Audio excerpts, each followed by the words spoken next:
The official Avengers Doomsday trailer was released at a private screening, but hasn't been published online yet. In this video, I'll share all the details from the trailer, the release date, and any newly confirmed information. Before we start, I'd appreciate it if you'd like the video, subscribe, and use your hype points. Enjoy. Let's start with the opening scene. In the first scene, we see the Xavier's school sign from the third trailer. Inside the X-Men mansion, the full address is written out. In the next scene, we hear Dr. Doom's voice for the first time. He says, "Something is coming, something we may not be able to deter. Before this day is done, we shall be faced with an unthinkable decision." He uses a Latvarian accent, so he sounds nothing like Tony Stark, and he doesn't take the mask off. So until the final scenes of the movie, no one is going to realize he's Tony Stark, or that he even resembles Tony Stark. Next, we see Professor X. In his single pedestal chair, wearing his outfit with the red X logo, he looks out from the X-Men mansion and a red sphere appears in the sky.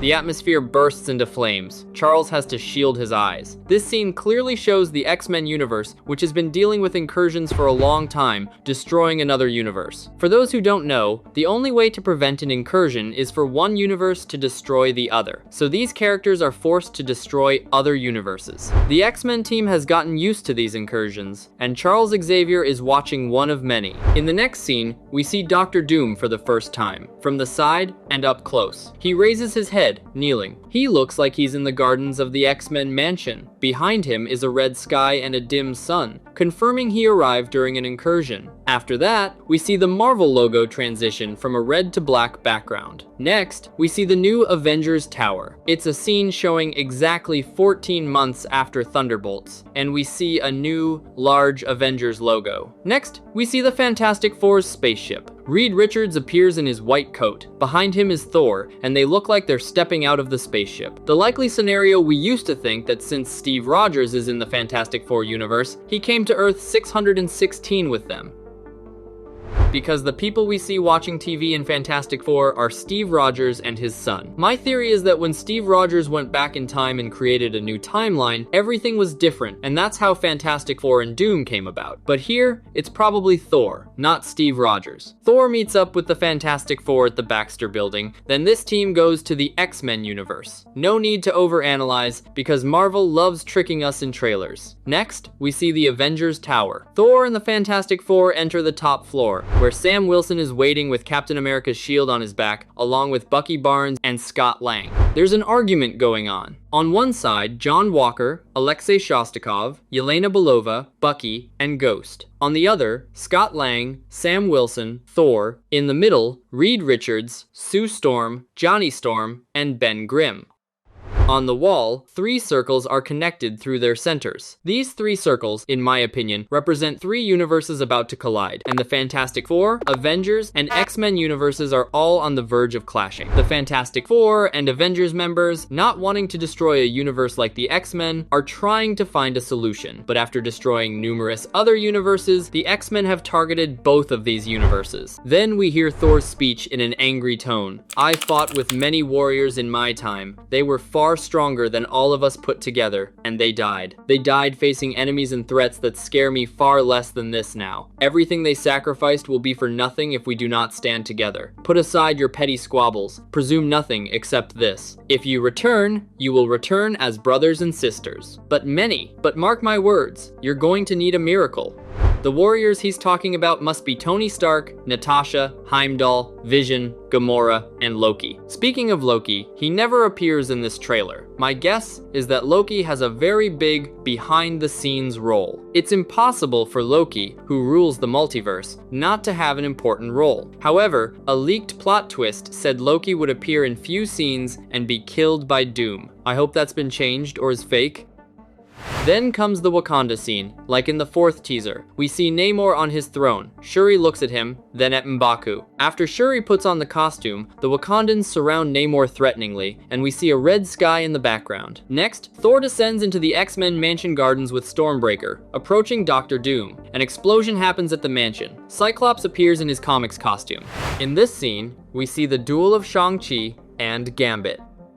Gambit pulls out an ace of hearts and shakes his head as if to say, don't even try it. It's unclear what. Then we see the Bahrain desert scene. The background in the fourth teaser is actually surrounded by a massive wall of water. Namor's throne and the underwater city's pyramids are visible in the open. We see the cornering scene with Shuri, M'Baku, and the Bangarin from the fourth trailer. It looked like everyone was being erased by Doom. Because Marvel knew we'd think that, they erased someone else. And we see Sue Storm in the back. Sue Storm, Bucky, and Falcon. And probably the rest of the Avengers team is there too. Next, there's a fight at the X-Mansion. Yelena is there. Reed appears to be blocking someone. Yelena approaches Mystique. Mystique catches Yelena's stick and transforms into Yelena Belova. We see two Yelenas trying to choke each other. So the entire team is probably in the X-Men universe, and these two universes are about to collide. These people can't just change universes on a whim. The person who discovered inter-universal travel is Reed Richards. But why would they suddenly go to the X-Men universe? My guess is the X-Men universe and our Avengers universe might be about to collide. If you ask why the Fantastic Four came to this universe, I think Thor told them. How did Thor get there? The Steve Rogers connection is important because one person from the Avengers universe is in the Fantastic Four universe, Steve Rogers. In the Fantastic Four movie's early scenes, we see two people watching cartoons. That's Steve Rogers and his son.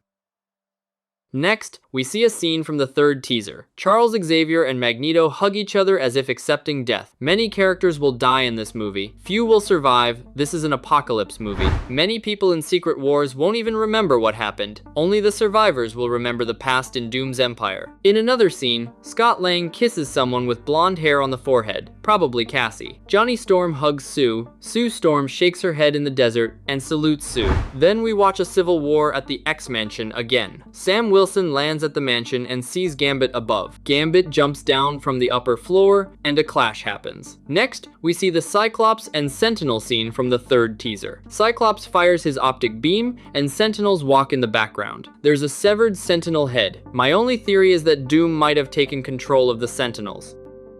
Next, we see Sue Storm holding a force field similar to Galactus's at the end of Fantastic Four First Steps, with the same facial expression. In another scene, Namor is flying fast around a wall of water. Now for the scene that excited me the most and gave me goosebumps. Thor, like the Thanos lunge in Infinity War, attacks Doom in the X-Mansion gardens with Stormbreaker. But Doom calmly brings two fingers together and silently stops Stormbreaker. A line forms, and the lightning can't cross it. According to what people are saying, Dr. Doom's green eyes appear from underneath the mask, and Thor cries out in disappointment. So we're gonna watch Thor versus Dr. Doom directly, and that got me really excited. In the finale, not the movies, but the trailers, Thor says, "We're going to need a miracle." Mjolnir is shown in Thor's hand. We don't see Stormbreaker, so it might have been shattered by Doom. And here, Steve Rogers says, "Hey, pal." Chris Evans turns around. Thor says, "It's not possible." Mjolnir flies from Thor's hand into Steve Rogers. Chris Evans looks young with long hair and a beard. Not his 1940s look, but modern clothes with long hair and beard.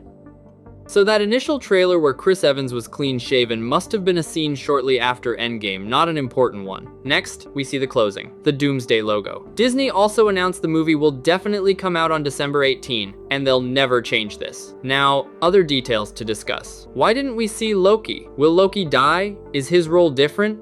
Love, Franklin Richards, Captain America's son. I don't think they were left with their nannies. They're definitely characters kidnapped by Doom because he might need their powers. Captain America's son might have been kidnapped as revenge because Captain America is responsible for many things his playing with time, and the universe may have triggered these incursions, especially Franklin Richards, who can create a universe from scratch, and Love, who has Eternity's powers. It's normal for Doom to need their powers.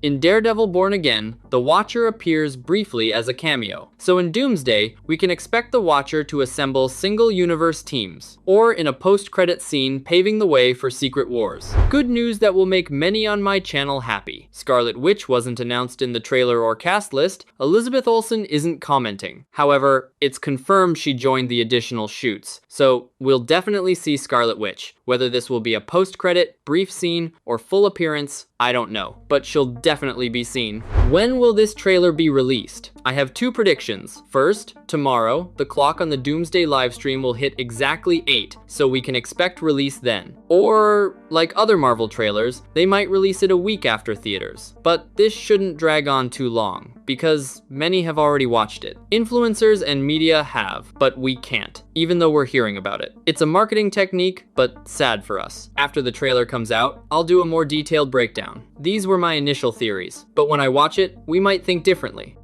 If you like the video and use your hype points, you'll help it get featured. To be notified about new videos and a detailed trailer breakdown, please subscribe and turn on notifications. See you in the next videos.